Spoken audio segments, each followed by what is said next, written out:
亲爱的朋友们，欢迎来到微光夜读。订婚仪式上，我亲眼看到未婚妻柳如烟和公司副总赵天成拥抱在一起。他转过头，眼中满是愧疚。明轩，我们分手吧。就在我心如死灰的时候，脑海中突然响起一个声音：系统激活成功，宿主已获得读心术能力。我看向柳如烟，她的内心声音清晰传来：总算甩掉这个穷鬼了。赵总可是答应给我买法拉利的。接下来开始我们本期故事，记得点击订阅并开启小铃铛。5年恋爱，3年同居，我以为我和柳如烟会走到最后，直到今天的订婚仪式上。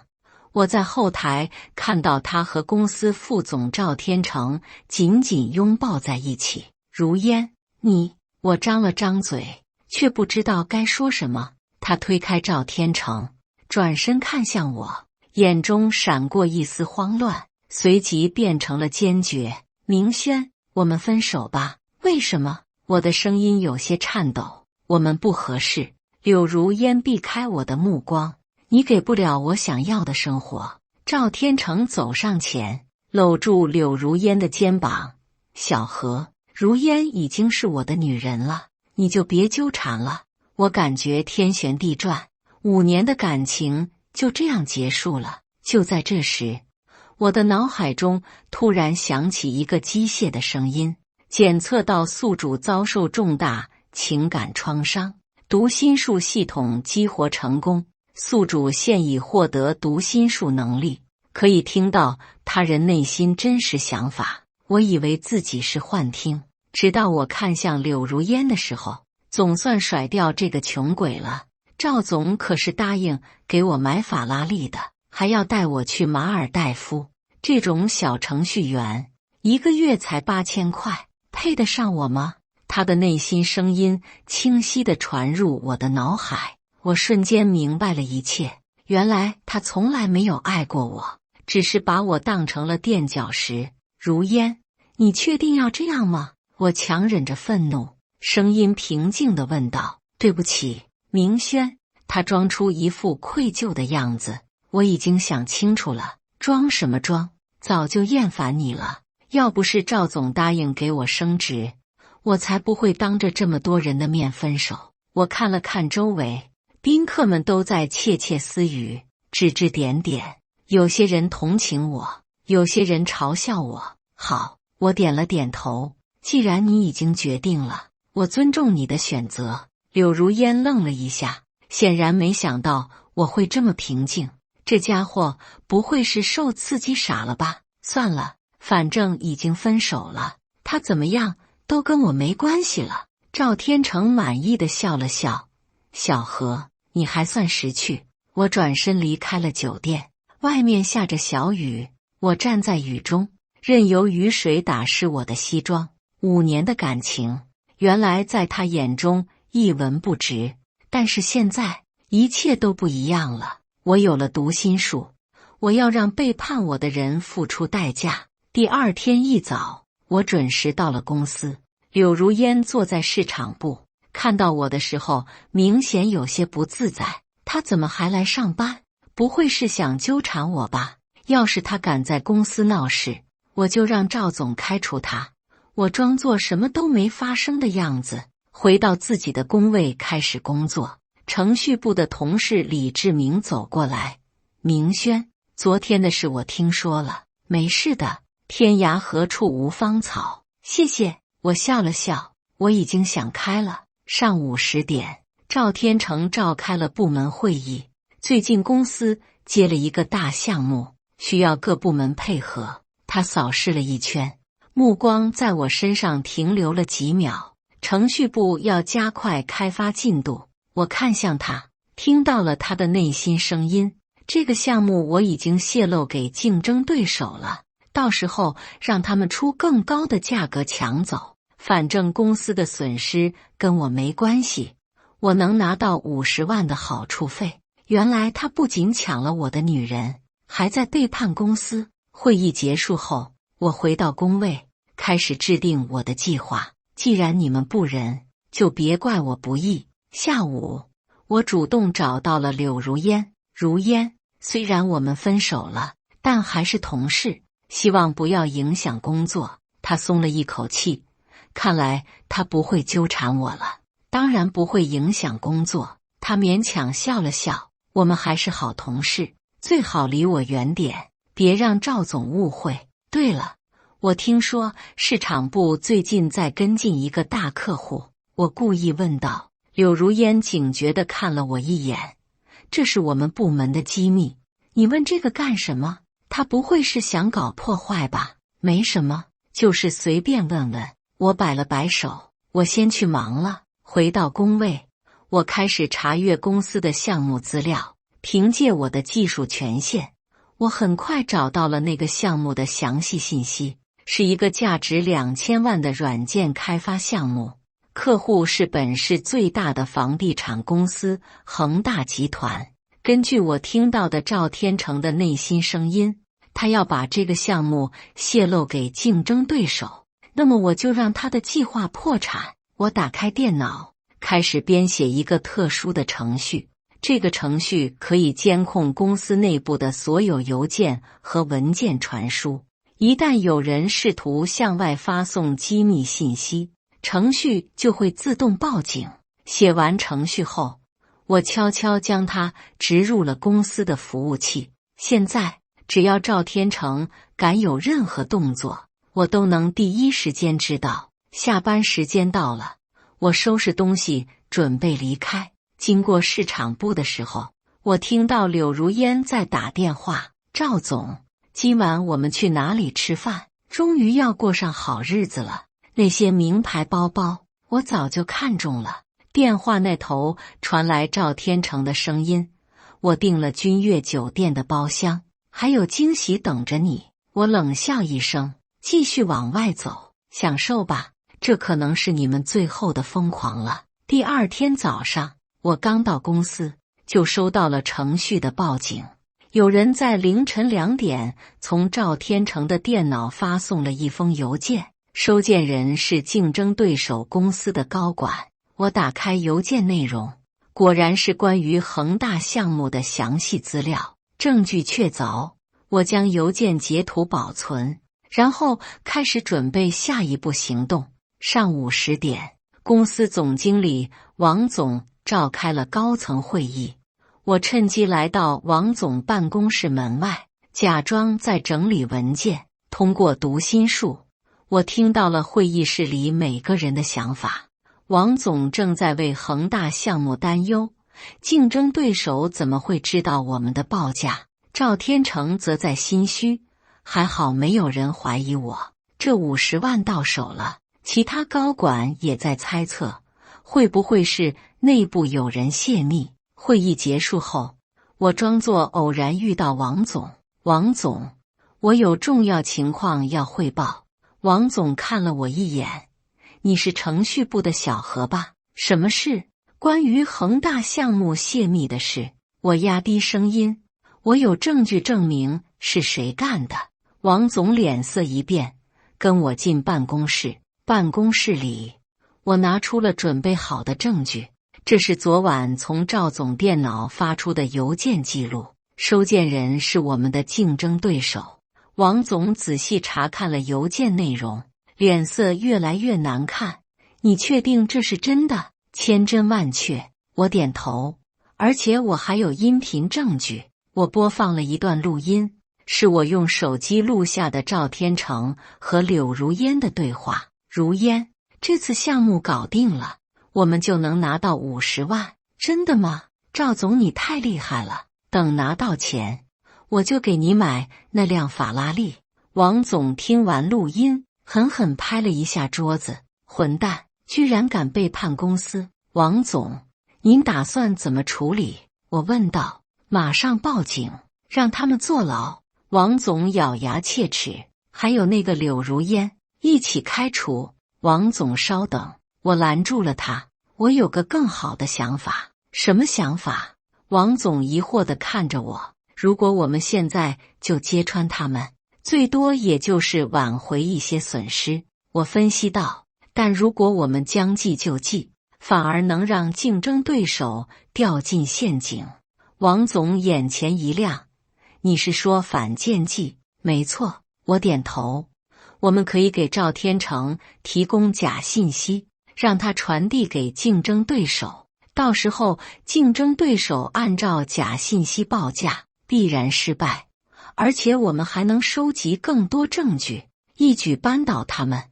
王总思考了一会儿，这个主意不错，你负责技术支持，我来配合你。好的，王总。接下来的几天，我开始实施计划。我修改了项目资料，故意降低了我们的成本预算，提高了技术难度，然后悄悄将修改后的资料放在赵天成容易获取的位置。果然，第二天晚上，我的监控程序又发出了报警。赵天成再次向竞争对手发送了邮件，内容正是我修改过的假资料。我冷笑着看着电脑屏幕，上钩了。与此同时，我也在收集柳如烟的证据。通过读心术，我发现他不仅知道赵天成在泄密，还主动配合提供市场部的内部信息。这次真的要发财了。他坐在工位上，心情很好。赵总说要带我去巴黎旅游，我要买那个限量版的香奈儿包包。何明轩那个穷鬼根本不知道我在玩什么，看着他得意的样子，我更加坚定了要报复的决心。周五下午，恒大集团要求各家公司提交最终报价，我们的真实报价是1800万，而竞争对手根据假信息报出了1500万的价格。表面上看，他们确实比我们低。但恒大集团的技术总监看了他们的方案后，直接摇头，这个方案根本不可行，技术难度被严重低估了。最终，恒大集团选择了我们公司。赵天成得知消息后，脸色难看得像吃了屎一样。怎么会这样？明明我给的信息是准确的，难道是哪里出了问题？柳如烟也很困惑。不是说稳赢的吗？怎么还是输了？我在一旁偷笑，装作什么都不知道的样子，继续工作。晚上下班后，赵天成找到了柳如烟。如烟，这次计划失败了，那50万拿不到了。柳如烟脸色一变，为什么？不是说万无一失的吗？我也不知道哪里出了问题。赵天成烦躁地说，可能是竞争对手太蠢了，都怪这个没用的男人，连个项目都搞不定。柳如烟心里埋怨着，早知道就不和何明轩分手了，至少他不会让我失望。听到他的内心声音，我差点笑出声。现在知道后悔了，晚了。周一早上，王总把我叫到办公室，小何，你的计划很成功。他满意地说，恒大项目我们拿下了，而且价格比预期高了200万，这都是应该的。王总，我谦虚地回答，现在该收网了。王总眼中闪过一道寒光，我已经联系了警方，下午就会有人来调查。好的，我会配合警方提供所有证据。下午2点，2名警察来到了公司。王总以配合调查为由，将赵天成叫到了会议室。警察同志，你们找我有什么事？赵天成强装镇定，但我通过读心术听到了他的慌乱。不会是泄密的事情暴露了吧？不可能，我做得很隐秘。赵先生，我们接到举报，说你涉嫌向竞争对手泄露商业机密。警察直接开门见山。赵天成脸色瞬间变白，你们有什么证据？警察拿出了我提供的邮件记录和录音，这些够吗？听到自己的声音从录音机里传出来，赵天成彻底慌了。完了，全完了，是谁在监视我？他的目光在会议室里扫视，最后停留在我身上。我面无表情地看着他，没有任何反应。你们是不是搞错了？赵天成还在狡辩，这些都可能是伪造的。伪造？警察冷笑。那你解释一下，为什么你的电脑 IP 地址会出现在对方公司的邮件服务器记录里？这是我提供的关键证据。通过技术手段追踪了邮件的发送路径。赵天成再也无法否认，颓然坐在椅子上。就在这时，柳如烟推门进来。赵总，王总让我过来。他看到警察，愣住了。怎么会有警察？难道柳如烟小姐是吧？警察看向他，我们也要找你了解情况。柳如烟的脸瞬间煞白。完了，肯定是赵天成招供了，我该怎么办？他的目光求救地看向赵天成，但赵天成现在自顾不暇。我什么都不知道，我只是市场部的普通员工。柳如烟试图撇清关系。是吗？警察播放了另一段录音，正是他和赵天成讨论如何获取客户信息的对话。柳如烟听到自己的声音，整个人都软了。何明轩，一定是何明轩搞的鬼。他突然转向我，眼中满是怨毒。是你对不对？是你在暗中搞鬼。我平静地看着他。如烟，你在说什么？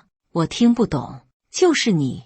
他歇斯底里地叫道，你肯定在报复我们。我真是瞎了眼，居然看不起这个男人。他居然这么厉害，把我们玩弄于股掌之间。警察皱眉，柳小姐，请注意你的言辞。何先生是举报人，是他向公司和警方提供了证据。什么？柳如烟彻底傻了，原来真的是他。我们完了，彻底完了。赵天成也愤怒地看向我。何明轩，你敢阴我？赵总，这话就不对了。我站起身，语气平静，是你们自己做了违法的事，我只是履行公民义务举报而已。你，赵天成想要说什么，被警察制止了。好了，两位请跟我们走一趟吧。看着赵天成和柳如烟被警察带走，我心中涌起一阵畅快。背叛的代价，你们终于尝到了。赵天成和柳如烟被抓的消息很快传遍了整个公司，同事们议论纷纷，有人震惊，有人感慨。程序部的李志明走到我身边，明轩，没想到你这么厉害，居然能发现他们的阴谋。何明轩平时看起来挺老实的，没想到这么有能力。他的内心声音传来，幸好我平时对他不错，没有得罪过他，只是运气好而已。我谦虚地回答。财务部的张杰也过来了。小何，你做得对，这种败类就应该受到惩罚。柳如烟那个女人，平时就看她不顺眼，总是一副高高在上的样子，现在终于报应了。我微笑着和同事们聊天，心情前所未有的轻松。下午，王总召开了全公司大会，关于赵天成和柳如烟泄露商业机密的事件，我要向大家通报一下。王总站在台上，语气严肃。经过调查，赵天成利用职务之便，多次向竞争对手泄露我们的项目信息，造成公司重大损失。柳如烟作为共犯，协助提供内部资料，现在两人已经被警方逮捕，公司将对他们提起民事诉讼，追讨经济损失。台下一片唏嘘声。另外，我要特别表扬程序部的何明轩同志。王总看向我，是他发现了异常情况，并及时向公司举报，避免了更大的损失。公司决定提拔何明轩为程序部主管，月薪调整为2万元。台下响起了掌声。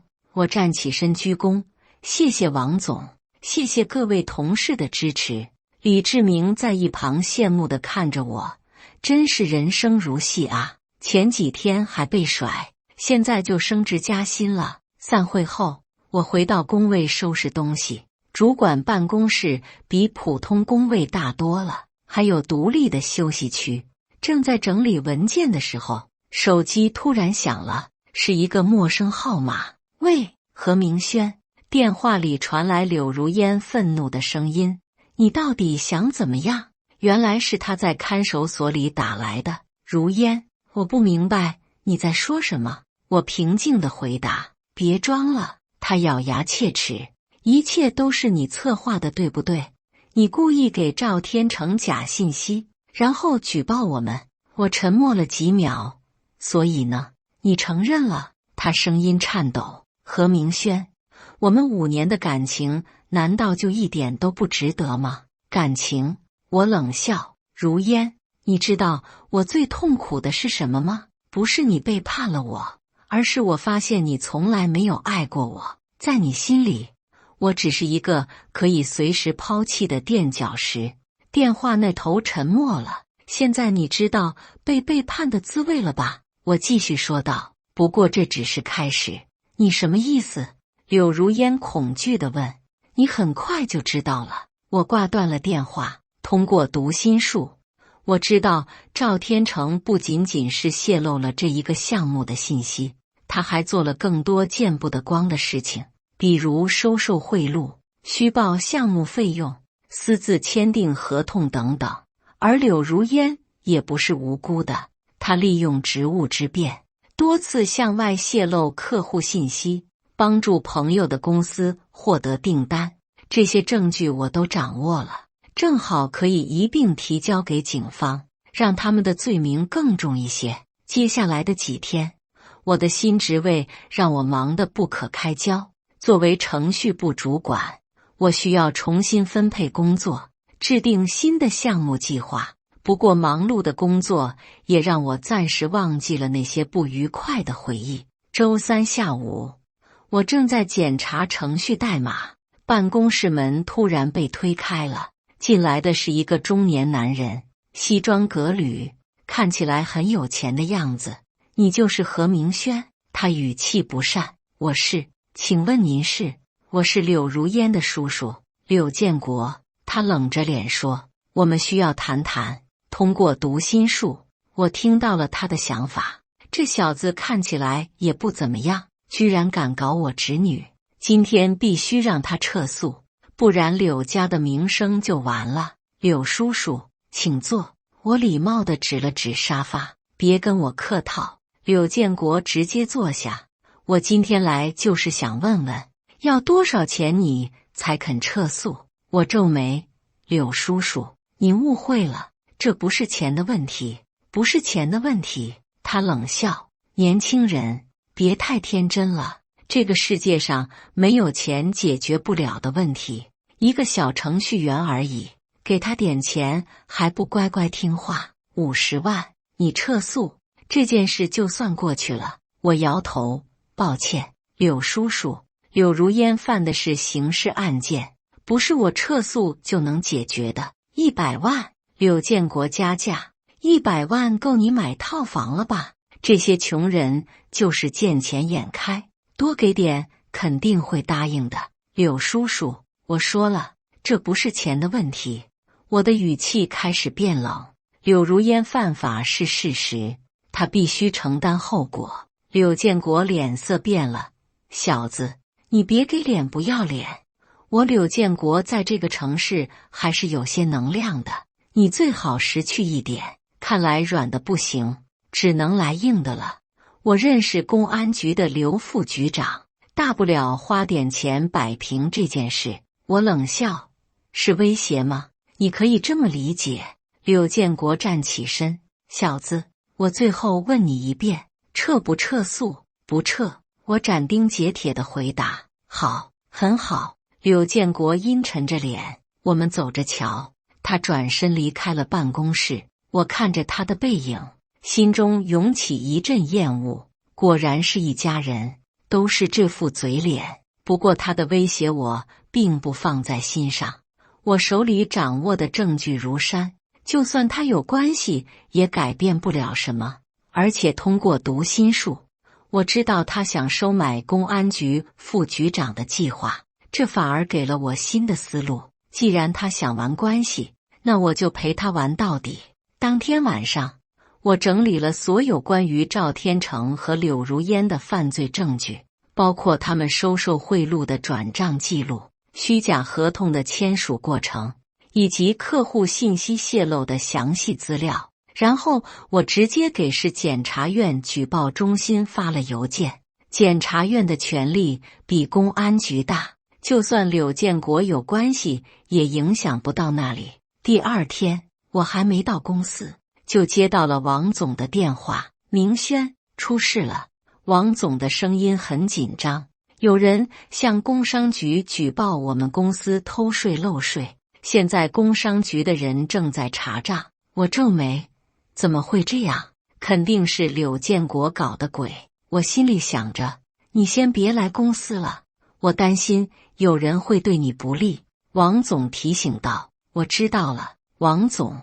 挂断电话后，我开始思考对策。柳建国动作很快，居然这么快就开始报复了。不过他的手段也就这样，无非是想给公司施压，逼我妥协。可惜他不知道，我早就准备好了后手。我没有回公司，而是直接去了市检察院。接待我的是反贪污受贿局的张检察官。何先生，您昨晚发的材料我们已经看过了。张检察官语气严肃，这些证据很详实，我们会立即立案调查。谢谢张检察官。我点头。不过我担心有人会干扰调查。什么意思？我把柳建国威胁我的事情详细说了一遍。柳建国？张检察官皱眉。我知道这个人确实有些社会关系，不过你放心，我们检察院不是谁都能插手的。那就好，我松了一口气。另外，我们需要你配合调查，可能会有危险。张检察官提醒道。你要有心理准备。我明白，为了正义，这些都是值得的。离开检察院后，我收到了王总的短信，工商局的人走了，没查出什么问题，不过公司暂时停业整顿3天。我回复，知道了，您辛苦了。下午，我的手机响了，又是柳建国。小子，滋味怎么样？他得意地笑着，这只是开胃菜，如果你再不撤诉，我会让你在这个城市混不下去，看你还敢跟我斗。一个小程序员也敢跟柳家作对。柳叔叔，您真是厉害。我故意示弱，不过这样做值得吗？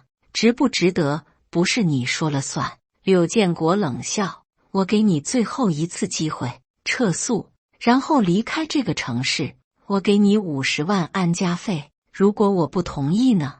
那你就等着倒霉吧。他挂断了电话，我冷笑一声，拨通了张检察官的电话。张检察官，柳建国又威胁我了，而且还承认了他对我公司的报复行为。很好，这些都是证据。张检察官说道，我们会加快调查进度。晚上，我正在家里看电视，门铃突然响了，透过猫眼看去，是几个陌生的男人。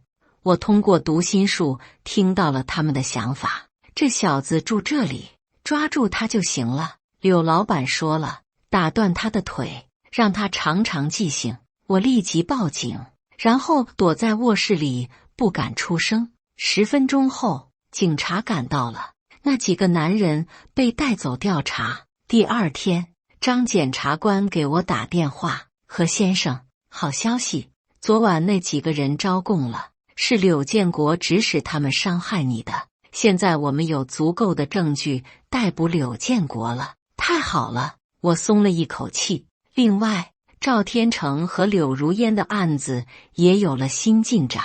张检察官继续说，根据您提供的证据，他们涉嫌的罪名远不止泄露商业机密这么简单，受贿、挪用公款、诈骗，这些罪名加起来至少要判10年以上。听到这个消息，我心中的怒火终于平息了一些。10年，足够让他们深刻反思自己的行为了。下午，我接到了柳如烟的电话：“明轩，求求你了。”她的声音里带着哭腔：“我知道错了，求你帮帮我，我不能坐牢，绝对不能坐牢，我还年轻，还有大好的前程。”如烟，现在知道错了。我冷冷地说：“当初背叛我的时候，怎么不想想会有今天？我真的知道错了，我愿意补偿你。”她哭着说：“我可以嫁给你，我们重新开始。”我差点笑出声。嫁给我？如烟，你觉得我还会要一个背叛过我的女人吗？明轩，不要再打电话给我了。我挂断了电话。有些事情一旦发生就无法挽回，背叛就是背叛，不管有什么理由都不值得原谅。1个月后，案件正式开庭，我作为重要证人出庭作证。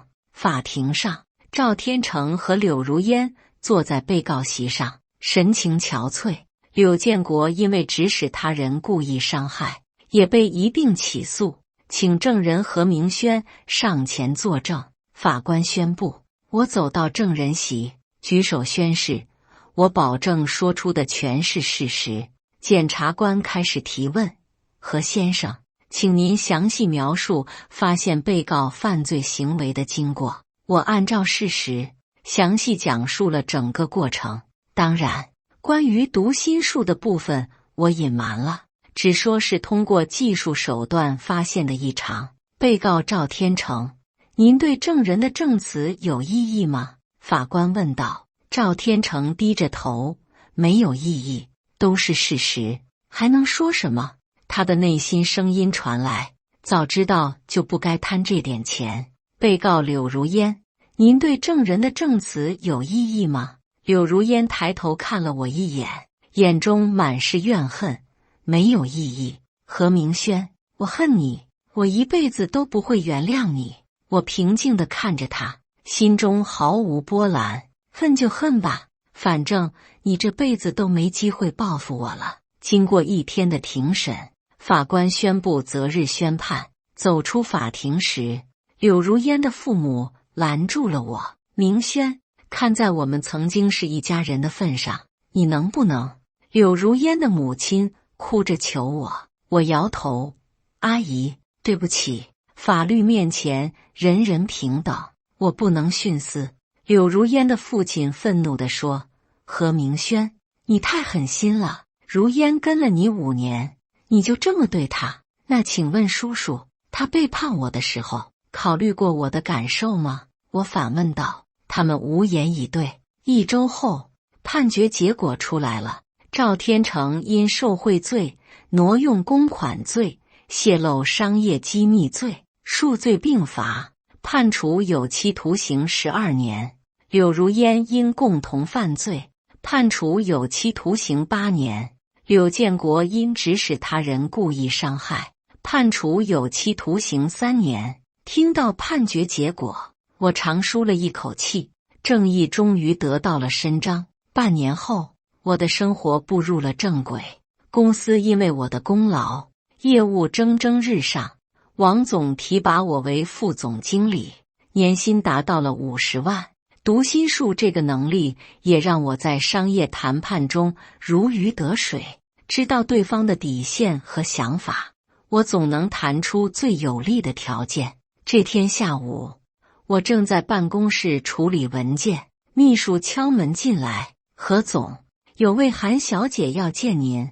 韩小姐，我有些疑惑，约了吗？没有，但她说是关于柳如烟的事情。我皱眉，示意让她进来。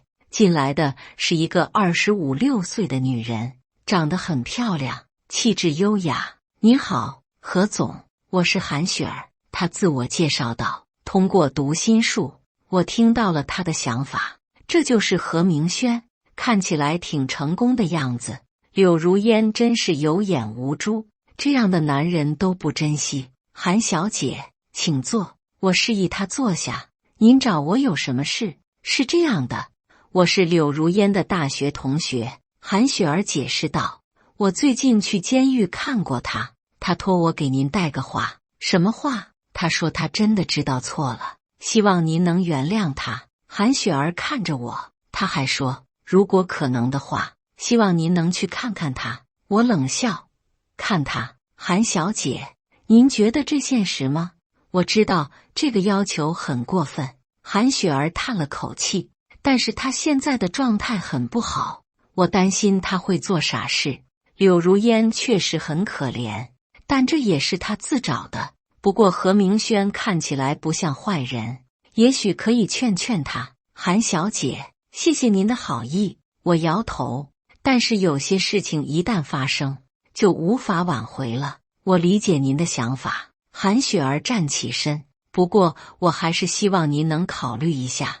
她拿出一张名片放在桌上，这是我的联系方式，如果您改变主意了，可以联系我。等他离开后，我拿起名片看了看，韩雪儿，某投资公司的部门经理。我把名片丢进了垃圾桶。柳如烟的死活与我无关，我不会因为同情而改变立场。晚上回到家，我的手机收到了一条短信，是从监狱发来的。柳如烟写的：明轩，我知道你不会原谅我，但我还是想告诉你，我真的后悔了。如果有来生，我一定会好好珍惜你。我看着短信，心中毫无波澜。后悔、来生，这些都太晚了。我删除了短信，继续做自己的事。1个月后，韩雪儿又来找我了。何总，柳如烟在监狱里自杀了，她的眼中含着泪水。我愣了一下，但很快恢复了平静。我知道了，您就没有一点感觉吗？韩雪儿有些愤怒，她毕竟爱过您5年。爱？我冷笑。韩小姐，您确定那是爱吗？在她心里，我从来都只是一个可以利用的工具。她自杀不是因为爱我，而是因为无法接受从云端跌落的现实。韩雪儿哑然，也许她说的对，柳如烟确实很现实，但死者为大。她这样说是不是太冷血了？韩小姐，如果没有其他事，我就先忙了。我下了逐客令。韩雪儿深深看了我一眼，转身离开了。看着她的背影，我心中没有任何歉疚。柳如烟的死是她自己的选择，与我无关。我只是让她承担了应有的后果而已。2年后，我已经是公司的总经理，事业如日中天。读心术这个能力让我在商界游刃有余，几乎没有谈不成的生意。今天是公司的年会，我作为总经理要发表讲话。各位同事，感谢大家这1年来的努力。我站在台上，面对着台下的员工们。我们公司今年的业绩比去年增长了300%，这是大家共同努力的结果。台下响起热烈的掌声。通过读心术，我能听到员工们的心声。何总真是太厉害了，跟着他工作很有前途。听说何总还单身，不知道什么样的女人能配得上他。我们公司在何总的带领下，肯定会越来越好。年会结束后，我来到阳台上吹风。何总一个人在这里。我转身看到韩雪儿走了过来。韩小姐，您怎么在这里？我现在是您公司的合作伙伴啊。她笑着说，今天的投资签约仪式我也参加了。我想起来了，确实有这么回事。恭喜您，何总。韩雪儿举起酒杯，从一个普通程序员到总经理，您的成功真是励志。谢谢。我和他碰了碰杯。这个男人真的很优秀，难怪柳如烟会后悔。不过他也确实冷血，连前女友的死都无动于衷。如烟，你确定要这样吗？我强忍着愤怒，声音平静地问道。发我？我沉默了一会儿。恨，我已经不记得那种感觉了。那您后悔过吗？如果当初选择原谅他，没有如果。我打断了他。每个人都要为自己的选择负责，包括我。韩雪儿点了点头。您说的对，看来他真的放下了。也是，以他现在的成就，什么样的女人找不到？夜深了，年会散场，我开车回家的路上，经过了曾经和柳如烟一起住过的小区，那栋楼还在那里，但物是人非。我没有停车，直接开了过去。过去的就让它过去吧，我现在有更重要的事情要做。回到家，我打开电脑，开始规划明年的发展计划。读心术这个能力不仅让我在商业上成功，也让我对人性有了更深的理解。我知道谁是真心对我好，谁是别有用心。我知道什么时候该信任，什么时候该提防。这个世界很复杂，但只要掌握了规律，就能游刃有余。手机突然响了，是一条短信。何总，很高兴今晚和您聊天，如果您愿意的话，我想邀请您共进晚餐。韩雪儿。我看着短信，犹豫了一下。通过今晚的接触，我发现韩雪儿是个不错的女人，聪明、独立、有能力，而且对我的过去没有偏见。也许我是时候开始新的感情了。我回复了短信，好的，明天晚上7点，君悦酒店见。发完短信，我关掉电脑，准备休息。明天又是新的一天。感谢大家的观看，本期故事精彩吗？欢迎大家在下方评论区吐槽。如果你喜欢这类故事，记得点击订阅微光夜读，并分享给更多的人，这会对我帮助很大。再次感谢大家的观看。